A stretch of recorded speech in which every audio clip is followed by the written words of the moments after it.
Donc, je vais vous parler de la Semaine mondiale de l'espace 2021, qui est un événement qui se passe voilà, sur tout le globe et qui a été l'occasion pour nous au lycée ici de parler d'exploration spatiale et aussi un petit peu de Mars, de la Lune. Voilà. Donc là, ma présentation n'est pas uniquement sur Mars, mais en fait, elle peut donner des pistes pour des projets qui pourraient être liés justement à InSight ou à Persévérance.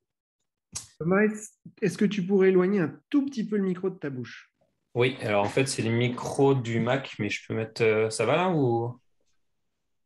Vas-y. Ouais, si je parle là, ça va? Ça va, comme ça, ouais. Ouais. Ah, comme ça. Ok. Donc là, j'ai repris la présentation de la semaine mondiale qu'on trouve sur leur site web. Donc, c'est la célébration internationale de la contribution de la science et de la technologie à l'amélioration de la condition humaine. Elle a lieu chaque année du 4 au 10 octobre. Pourquoi? Parce que le 4 octobre 1957, c'était le lancement de Sputnik 1. Et le 10 octobre 1967, l'entrée en vigueur du traité de l'espace. Donc voilà, pour célébrer ces deux événements. Et cette semaine de l'espace est coordonnée par les Nations Unies et elle est ouverte à tous, donc que ce soit les agences gouvernementales, les industriels. Airbus est assez actif justement dans les semaines de l'espace, mais également les organisations à but non lucratif et puis évidemment les enseignants ou des particuliers qui voudraient mettre en place des activités. Alors, en 2021, il y a eu 6 920 événements enregistrés pour la World Space Week, ce qui est bien hein, comparé aux autres années malgré la Covid. Et donc voilà, c'est vraiment réparti dans le monde entier avec certains quand même plus d'événements en Europe, mais également au Moyen-Orient que dans les autres régions du monde. Ah, Nathan, attends, je suis en présentation. Alors, le thème cette année, c'est les femmes dans l'espace. Donc, il y a un thème chaque année qui est différent. Par exemple, l'année dernière, les satellites améliorent la vie. En 2019, la Lune passerait vers les étoiles. J'ai mis en rouge les deux événements qui étaient plus en lien avec Mars. En 2017, explorer de nouveaux mondes dans l'espace. Voilà, où l'affiche était vraiment reliée à Mars. Et puis en 2013, c'était explorer Mars, découvrir la Terre. Donc à chaque fois, un thème en particulier, mais après, on peut très bien broder autour de ce thème et puis partir sur des thématiques un peu différentes. Là, cette année, le thème, c'était les femmes dans l'espace avec cette très belle infographie qui avait été réalisée. Donc, vous allez voir qu'on est parti sur ce thème pour aborder différents sujets. Alors, le programme était vraiment très dense au lycée. On a vraiment essayé de faire des choses quasiment tous les jours, à l'exception du mercredi où les élèves ne sont là que le matin. Donc, je vais vous présenter un petit peu les différentes activités qui ont été mises en place au sein du lycée. Alors, la première chose, c'était deux conférenciers que nous avons réussi à faire venir du CNES, Carole Larigauderie, donc, qui est, vous connaissez peut-être, elle est chef de projet des contributions françaises à la mission spatiale JUICE, qui partira en 2022 ou 2023 pour Jupiter et pour étudier ses lunes. Elle est membre de l'association Women in Aerospace, donc c'était parfait pour parler du rôle des femmes dans l'espace, dans le secteur spatial. Et puis également Romain Charles, du CNES, qui est ingénieur actuellement au Spaceship FR au CNES. Donc, c'est un groupement de différents laboratoires et startups pour étudier comment on pourrait habiter sur la Lune et puis sur Mars. Il est plus connu pour son rôle d'ingénieur support auprès de Thomas Pesquet lors de sa mission Proxima. Et il est également connu pour sa participation en 2009 à la mission Mars 500, où plusieurs hommes se sont confinés. Voilà, c'était des précurseurs du confinement. Ils sont confinés en Russie dans un habitat qui simulait un habitat martien. Alors, ces deux intervenants sont venus présenter leur parcours et leur métier à 280 élèves donc, de terminale qui sont en spécialité physique-chimie, SVT, mathématiques et NSI, les spécialités qu'on a en sciences au lycée, et également 320 élèves de seconde, voilà, sur plusieurs créneaux pour pouvoir faire venir ces élèves dans l'amphithéâtre du lycée. Ces interventions étaient vraiment très appréciées par les élèves, notamment parce que les deux intervenants ont présenté leur parcours qui n'est pas un parcours linéaire. Voilà, au lycée, ce n'étaient pas forcément des bons élèves. Ils n'ont pas forcément travaillé directement dans le spatial. Romain Charles, par exemple, a travaillé dans le secteur automobile après son école d'ingénieur. pour Tesla, Aston Martin, etc. Alors là, les garçons et les filles ouvraient de grands yeux sur les belles voitures qu'il présentait. Et puis ensuite, voilà, il explique comment il a débouché sur un travail à l'Agence spatiale européenne, puis maintenant au CNES. Ils ont eu beaucoup de questions à la fin sur leur métier. Il y a eu également donc l'un des moments forts de cette semaine de l'espace, c'était un challenge de maquette de base lunaire. Alors, donc, on a présenté ce challenge dès la rentrée, sachant que la semaine de l'espace se déroulait du 4 au 10 octobre. Les élèves concrètement, ils avaient 3 semaines pour faire leur maquette. On a essayé de les laisser les plus libres possible. Donc, on leur a donné des consignes assez, comment dire, pas trop restrictives. On n'a surtout pas donné trop d'indications. On leur a dit il faut que votre maquette soit une maquette réelle, en dur, avec des matériaux comme du plastique, des matériaux recyclés ou autres, ou alors des maquettes numériques, donc sur ordinateur. Alors, pour ce qui est des maquettes réelles en dur, on a eu 7 maquettes réelles qui ont été réalisées et 5 maquettes numériques. Pour les maquettes réelles, alors de façon assez amusante ou assez surprenante, c'est surtout des filles qui ont construit les maquettes réelles. Et pour les maquettes numériques, donc principalement sur Minecraft, ce sont uniquement des garçons. Et concernant les participants, on a 627 élèves de seconde au sein du lycée. 26 élèves ont participé, voilà, donc ce qui est quand même pas mal, c'est un faible pourcentage, mais par rapport au délai qui était accordé, c'est quand même pas mal. Et ils ont vraiment fait des très belles réalisations que je vais vous montrer après. Et simplement pour revenir sur les maquettes réelles, ils avaient comme consigne de ne pas dépasser 50 cm de côté, voilà, pour leur maquette, pour ne pas avoir des choses trop imposantes non plus.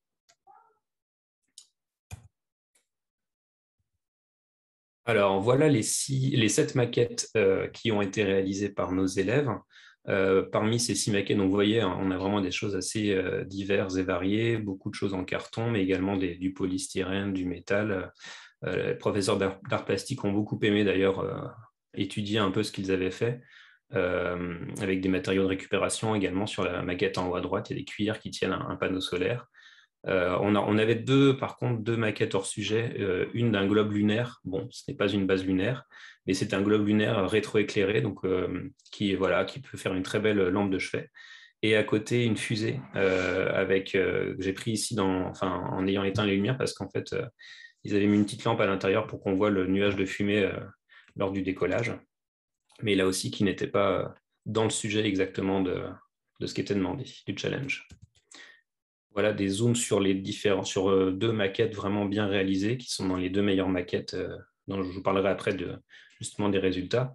Alors celle de gauche, en fait, on voit 4 petits compartiments qui correspondent aux 4 saisons sur Terre.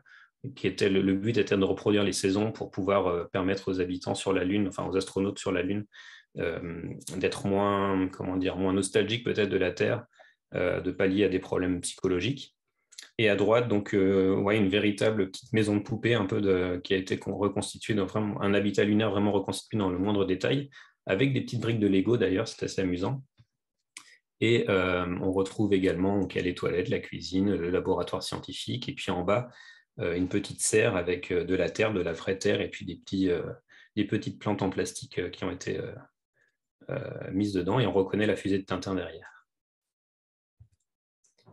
Alors voilà les 4 maquettes numériques qui ont été réalisées, donc comme je le disais, principalement sur Minecraft, et une qui a été reconstituée, qui a été fabriquée sur un logiciel de conception 3D, je crois que c'est Tinkercad, celle du centre. Donc voilà, je vous ai montré différents éléments de leur base lunaire. On voit les panneaux solaires, on voit en haut à droite des plantes qui sont mises en serre, voilà. Une imprimante à régolithe en bas à gauche. Donc, les élèves ont vraiment bien réfléchi à ce qui était nécessaire dans leur base. Et c'est vraiment impressionnant le travail qu'ils ont réussi à faire en 3 semaines. Donc, je me demande aussi le travail personnel qui a été fourni pour leurs cours. J'espère qu'ils n'ont pas trop manqué de cours, mais bon, a priori, manqué de cours, non, mais en tout cas, qu'ils n'ont pas passé non plus trop de temps, mais je pense qu'ils ont quand même passé beaucoup de temps. En tout cas, on voit qu'ils ont l'habitude d'utiliser ce type de jeu, et ça, c'est vraiment plaisant qu'ils associent le jeu aux sciences physiques et à la SVT pour créer ce type de réalisation. Alors, une petite vidéo, j'espère que vous entendrez le son. base lunaire que j'ai réalisée dans le cadre donc, justement. Vous entendez la bande-son, Guillaume? Donc, vous pouvez voir, j'ai Oui, on entend. une version Minecraft et ici j'ai représenté une fusée. Ensuite, sur la droite, vous allez pouvoir voir justement un buggy lunaire pour pouvoir voyager sur la Lune. Il marche à l'énergie solaire grâce aux panneaux solaires qui sont à l'arrière. Ici, voilà. Et donc maintenant, on va passer à la visite de ma base lunaire. Donc, comme vous pouvez le voir ici, on va pouvoir faire une sorte de sas de dépressurisation. Bon, les portes ne sont pas très représentatives car c'est sur Minecraft, mais j'ai fait ce que j'ai pu. Ensuite, vous allez pouvoir voir le puits d'eau. Donc c'est par là où en fait on va pouvoir récupérer tout ce qui est eau. Donc ce que je vais faire là n'est pas censé être possible. On va devoir passer par le sas de dépressurisation. Donc du coup voilà un cratère avec de l'eau glacée. Et grâce à un système de récupération, on va pouvoir récupérer de l'eau liquide pour pouvoir donner aux astronautes. Et comme vous allez pouvoir le voir juste après là, en appuyant sur le levier, je vais pouvoir récupérer de l'eau. Voilà, oui, c'est assez impressionnant. Ils ont même pensé aux zones glacées de la Lune où on retrouve de la glace, donc dans les zones complètement plongées dans l'ombre.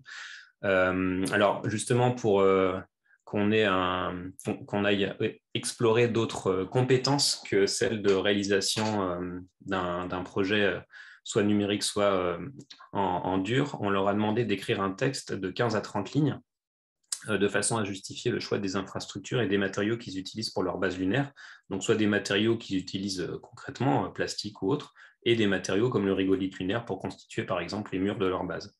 Donc là aussi, ils ont très bien joué le jeu et on a eu à la fois des textes manuscrits ou alors tapés sur ordinateur et puis sur le texte de droite, bon là c'est trop petit pour qu'on le lise, mais c'est une petite nouvelle en fait qui place la base lunaire en 2078 et qui explique vraiment tout un scénario en fait de cette création de base lunaire. Et enfin, on leur a demandé donc pour les départager, on leur a proposé un oral de 3 minutes en amphithéâtre devant les autres équipes pour départager les 3 meilleures équipes de chacune des 2 catégories. Alors, ces différentes choses qu'on avait mises en place, c'était aussi pour éviter d'avoir trop d'équipes qui allaient participer au challenge. On voulait quand même qu'il y ait pas mal de choses à réaliser. Et dans les membres du jury, donc on avait Romain Charles et Carole Larigauderie, nos 2 intervenants, qui étaient là pour apporter leur expertise. Et puis, notamment Romain Charles, qui travaille au Spaceship FR au CNES et qui est vraiment spécialiste de ces bases lunaires. C'est ce qu'il fait au quotidien. Oui, Guillaume?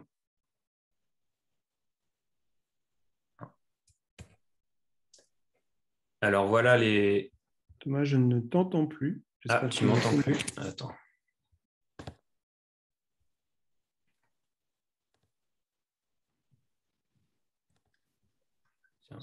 C'est bon. Tu m'entends? C'est bon. Tu m'entends? Oui, on t'a manqué une dizaine de secondes, à peine. Ok. Tu m'entends bien là? Ouais. Parfaitement. Ouais, ok. Donc voilà, je disais simplement que Romain Charles était donc dans le membre du jury avec Carole Larigauderie et qui pouvait apporter leur expertise sur la conception des bases lunaires, puisque Romain Charles fait ça au quotidien en tant qu'ingénieur au CNES. Nous avons donc là, ce que je présente, c'est les résultats. Donc voilà, les 3 maquettes qui ont gagné. Celle qui était la plus précise, la plus détaillée, finalement, n'a pas remporté le premier prix parce que son texte était un petit peu moins pertinent et l'oral également un petit peu moins pertinent que les autres. Donc voilà, il y avait on y évaluait différentes compétences pour les élèves qui étaient prises en compte. Et concernant les maquettes numériques, voilà les 3 premières. Alors celle qui a gagné était celle qui avait vraiment utilisé un mode spécial dans Minecraft et qui donnait lieu à des réalisations encore plus fines en détail que les autres.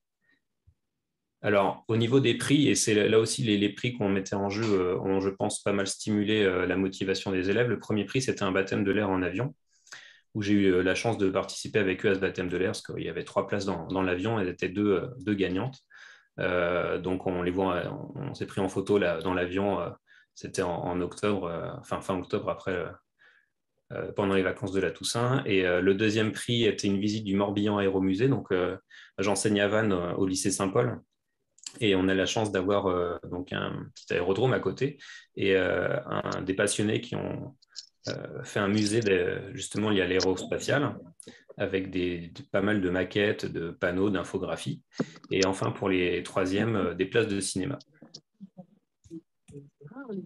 Et il y avait également d'autres lots fournis par le CNES. Alors, je remercie Pierre Ferrand qui nous écoute justement, qui fait partie là, du workshop.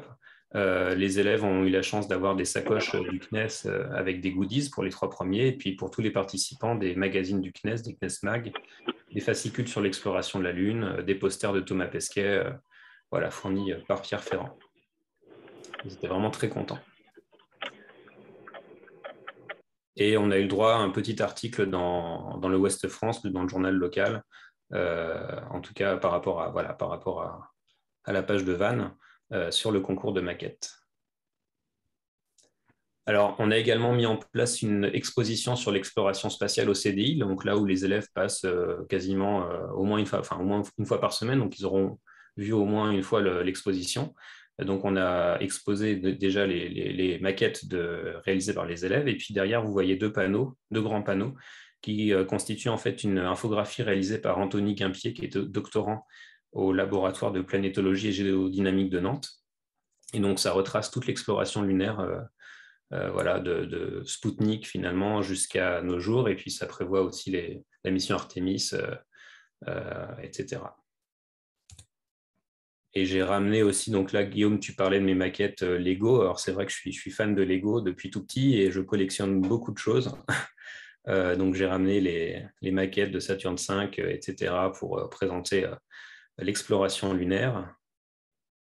Et également des maquettes, notamment j'ai mis celle d'Insight, une maquette d'Insight faite maison avec les briques que j'ai à disposition qui datent des années 90, quand j'étais gamin et que je jouais au Lego.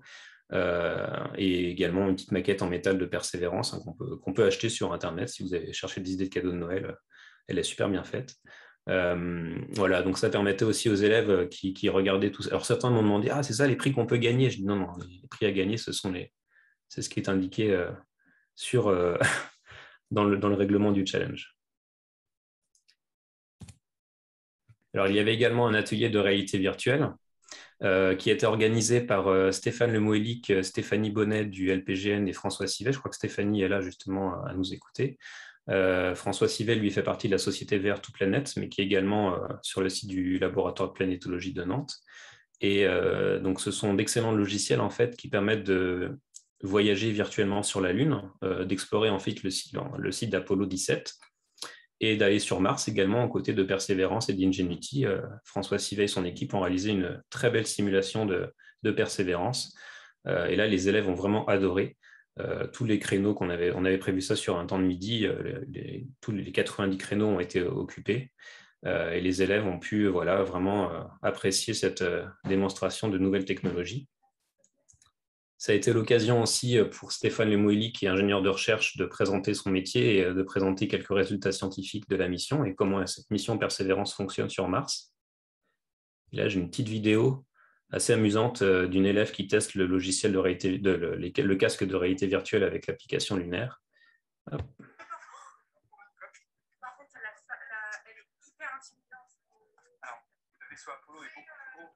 Alors là, vous allez voir s'avancer. Ah, elle met le doigt dans l'œil de sa camarade parce qu'en fait, elle a pris sa camarade pour le drapeau lunaire. Elle est exactement à l'endroit du drapeau lunaire sur le site d'atterrissage. Une autre activité que nous avons mise en place pendant cette semaine de l'espace, c'est en lien avec Fripon Vigiciel. Donc, Fripon, ce réseau de recherche de météores, d'observation du ciel et ensuite de recherche de météorites au sol s'il y a une chute. Et Vigiciel, donc le programme de sciences participatives qui ont mis en place des infographies sur les cratères d'impact et les météorites. Donc, on a imprimé ces grandes infographies pour les coller sur les vitres du hall de l'amphithéâtre. Et nous avons organisé également, sur un temps de midi, des activités avec les météorites, des mallettes pédagogiques de Vigiciel, qui ont été aussi très appréciées par les élèves, qui ont pu vraiment manipuler des vraies météorites pour la plupart la première fois de leur vie. Et là-dessus également, on peut rebondir sur la science martienne, puisque certaines activités concernent Mars. Alors, on n'a pas de météorites martiennes dans le lot des météorites, mais on peut très bien faire un lien avec la composition de Mars et en lien avec InSight, parler de la croûte, du manteau, du noyau, et leur montrer différents matériaux donc, météoritiques qui sont caractéristiques de ces différentes zones d'une planète. Et enfin, donc, nous avons terminé avec des documentaires, donc là, qui ont été diffusés les derniers jours. Documentaires qui s'appellent Chercheuses d'étoiles, donc proposés par Le Monde. Ce sont des documentaires sur de grandes découvertes astronomiques faites par des femmes souvent méconnues du grand public. Également, une soirée d'observation du ciel nocturne qui a attiré une petite dizaine d'élèves. Il faisait pas forcément très beau cette semaine-là. On a pu les prévenir vraiment qu'au dernier moment. En Bretagne, on a beaucoup de nuages. Voilà, le ciel n'est pas forcément très propice à l'observation, surtout en octobre. Mais on a réussi quand même à observer. Des élèves ont découvert pour la première fois Saturne et Jupiter et les lunes de Jupiter. Ils étaient vraiment extrêmement contents. Voilà, donc pour résumer, en conclusion, cette semaine de l'espace, c'était vraiment un grand succès au lycée Saint-Paul. Voilà, ça a concerné plus de 600 élèves pour ce qui est des interventions sur les 1500 élèves du lycée. Les élèves ont été très intéressés par les interventions donc, de Carole Larigauderie et Romain Charles. Il y a eu vraiment un vrai enthousiasme pour le challenge de maquette de base lunaire. Et puis, je l'espère, des vocations ont été créées. Et en tout cas, ça peut être l'occasion de mettre en œuvre des activités autour d'InSight et de la mission Mars 2020. Voilà, si vous avez lors des prochaines sessions de semaine de l'espace, l'année prochaine ou l'année suivante, il y a toujours moyen d'utiliser ce prétexte pour pouvoir créer une émulation au sein du lycée et mettre en place des activités. Voilà, merci pour votre écoute. Ben, merci à toi, Thomas. Et oui, je dois avouer que c'est super motivant. D'ailleurs, c'est ce que mettent les collègues dans le chat. Et ça donne vraiment des idées pour faire avec nos élèves. Merci beaucoup, Thomas. Bah, de rien. Oui. En plus, on voit tes Lego derrière. Oh là là. Oui, j'en ai encore commandé à Noël. Le Père Noël devrait m'en apporter encore. Moi aussi. Ouais. Y a-t-il des questions? Non, tout le monde est époustouflé.